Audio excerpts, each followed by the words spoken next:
जय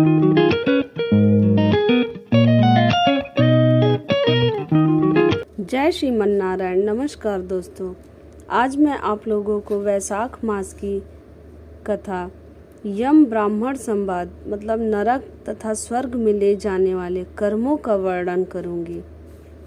इसलिए आप लोग ध्यान से सुने और वीडियो में अंत तक बने रहें, वीडियो को स्किप ना करें। ऋषियों ने कहा, सूत जी, इस विषय को पुनः विस्तार के साथ कहिए। आपकी उत्तम वचनामृतों का पान करते करते हमें तृप्ति नहीं होती है। सूत जी बोले, महर्षियों, इस विषय में एक प्राचीन इतिहास कहा करते हैं, जिसमें एक ब्राह्मण और धर्मात्मा धर्मराज के संवाद का वर्णन है। ब्राह्मण ने पूछा, धर्मराज, धर्म और अधर्म के निर्णय में आप सबके लिए प्रमाण स्वरूप हैं, अतः बताइए, मनुष्य किस कर्म से नरक में पड़ते हैं तथा किस कर्म के अनुष्ठान से वे स्वर्ग में जाते हैं।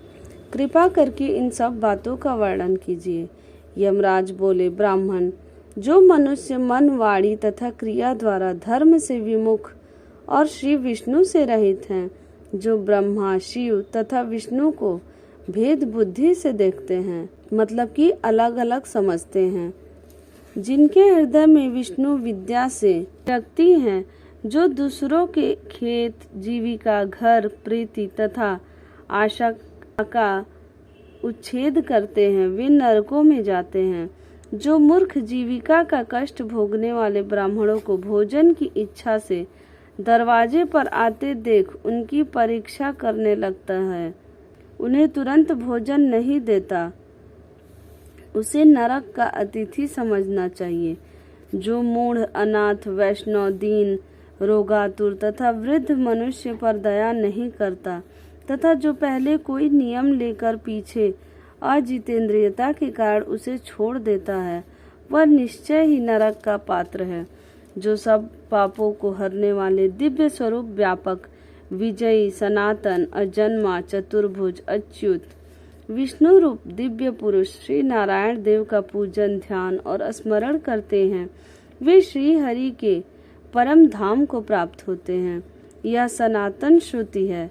भगवान दामोदर के गुणों का कीर्तन ही मंगलमय है, वही धन का उपार्जन है तथा वही इस जीविका का फल है। अमित तेजस्वी देवाधिदेव श्री विष्णु के कीर्तन से सब पाप उसी प्रकार नष्ट हो जाते हैं, जैसे दिन निकलने पर अंधकार। जो प्रतिदिन श्रद्धा पूर्वक भगवान श्री विष्णु की यशोगाथा का गान करते हैं तथा सदा स्वाध्याय में लगे रहते हैं, वे मनुष्य स्वर्गगामी होते हैं। विप्रवर, भगवान वासुदेव के नाम जप में लगे हुए मनुष्य पहले के पापी रहे हो तो भी भयानक यमदूत उनके पास नहीं फटकने पाते। द्विज श्रेष्ठ, हरि कीर्तन को छोड़कर दूसरा कोई ऐसा साधन मैं नहीं देखता जो जीवों के संपूर्ण पापों का नाश करने वाला प्रायश्चित हो। जो मांगने पर प्रसन्न होते हैं, देकर प्रिय वचन बोलते हैं तथा जिन्होंने दान के फल का परित्याग कर दिया है, वे मनुष्य स्वर्ग में जाते हैं। जो दिन में सोना छोड़ देते हैं, सब कुछ सहन करते हैं, पर्व के अवसर पर लोगों को आश्रय देते हैं, अपने से द्वेष रखने वालों के प्रति भी कभी द्वेषवश अहितकारक वचन मुंह से नहीं निकालते, अपितु सबके गुणों का ही बखान करते हैं, वे मनुष्य स्वर्ग में जाते हैं। जो पराई स्त्रियों की ओर से उदासीन होते हैं और सत्वगुण में स्थित होकर मन, वाणी तथा क्रिया द्वारा कभी उनमें रमण नहीं करते, वे मनुष्य स्वर्गगामी होते हैं। जिस किसी कुल में उत्पन्न होकर भी जो दयालु, यशस्वी, उपकारी और सदाचारी होते हैं, वे मनुष्य स्वर्ग में जाते हैं। जो व्रत को क्रोध से, लक्ष्मी को डाह से, विद्या को मान और अपमान से, आत्मा को प्रमाद से, बुद्धि को लोभ से, मन को काम से तथा धर्म को कुसंग से बचाए रखते हैं, वे मनुष्य स्वर्गगामी होते हैं।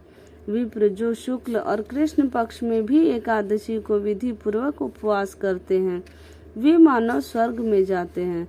समस्त बालकों का पालन करने के लिए जैसे माता बनाई गई है तथा रोगियों की रक्षा करने के लिए जैसे औषधि की रचना हुई है, उसी प्रकार संपूर्ण लोकों की रक्षा के निमित्त एकादशी तिथि का निर्माण हुआ है। एकादशी के व्रत के समान पाप से रक्षा करने वाला दूसरा कोई साधन नहीं है। अतः एकादशी को विधि पूर्वक उपवास करने से मनुष्य स्वर्गलोक में जाते हैं। अखिल विश्व के नायक भगवान श्री नारायण जिनकी भक्ति है, वे सत्य से हीन और रजोगुण से युक्त होने पर भी अनंत पुण्यशाली हैं तथा अंत में वैकुंठ धाम को जाते हैं। जो वेतसी, यमुना, सीता तथा पुण्य सलीला गोदावरी का सेवन और सदाचार का पालन करते हैं, जिनकी स्नान और दान में सदा प्रवृत्ति है, वे मनुष्य कभी नरक के मार्ग का दर्शन नहीं करते। जो कल्याणदायिनी नर्मदा नदी में गोते लगाते तथा उसके दर्शन से प्रसन्न होते हैं, वे पाप रहित हो महादेव जी के लोक में जाते और चिरकाल तक वहां आनंद भोगते हैं। जो मनुष्य चरमणवती नदी में स्नान करके शौच संतोष आदि नियमों का पालन करते हुए उसके तट पर व्यासाश्रम में 3 रात निवास करते हैं, वे स्वर्गलोक के अधिकारी माने गए हैं। जो गंगा जी के जल में अथवा प्रयाग, केदारखंड, पुष्कर, व्यासाश्रम या प्रभास क्षेत्र में मृत्यु को प्राप्त होते हैं, वे विष्णु लोक में जाते हैं। जिनकी द्वारका या कुरुक्षेत्र में मृत्यु हुई है, अथवा जो योगाभ्यास से मृत्यु को प्राप्त हुए हैं, अथवा मृत्यु काल में जिनके मुख से हरि इन 2 अक्षरों का उच्चारण हुआ है, वे सभी भगवान श्री हरि के प्रिय हैं। विप्र, जो द्वारिकापुरी में 3 रात भी ठहर जाता है, वह अपनी 11 इंद्रियों द्वारा किए हुए सारे पापों को नष्ट करके स्वर्ग में जाता है। ऐसी वहाँ की मर्यादा है। वैष्णव व्रत, एकादशी के पालन से होने वाले धर्म तथा यज्ञादि अनुष्ठान से उत्पन्न होने वाला धर्म, इन दोनों को विधाता ने तराजू पर रखकर तोला था। उस समय इनमें से पहले का ही पलड़ा भारी रहा। ब्राह्मण जो एकादशी का सेवन करते हैं तथा जो अच्युत अच्युत कहकर भगवान का कीर्तन करते हैं, उन पर मेरा शासन नहीं चलता। मैं तो स्वयं ही उनसे बहुत डरता हूँ। जो मनुष्य प्रत्येक मास में 1 दिन अमावस्या को श्राद्ध के नियमों का पालन करते हैं और ऐसा करने के कारण जिनके भीतर सदा तृप्त रहते हैं, वे धन्य हैं, वे स्वर्गगामी होते हैं। भोजन तैयार होने पर जो आदर पूर्वक उसे दूसरों को परोसते हैं और भोजन देते समय जिनके चेहरे के रंग परिवर्तन नहीं होता, वे शिष्ट पुरुष स्वर्गलोक में जाते हैं। जो मर्त्य लोक के भीतर भगवान श्री नर नारायण के आवास स्थान बदरिकाश्रम में और नंदा सरस्वती के तट पर 3 रात निवास करते हैं, वे धन्यवाद के पात्र और भगवान श्री विष्णु के प्रिय हैं। ब्राह्मण जो भगवान पुरुषोत्तम के समीप जगन्नाथपुरी में 6 मास तक निवास कर चुके हैं, वे अच्युत स्वरूप हैं और दर्शन मात्र से समस्त पापों को हर लेने वाले हैं।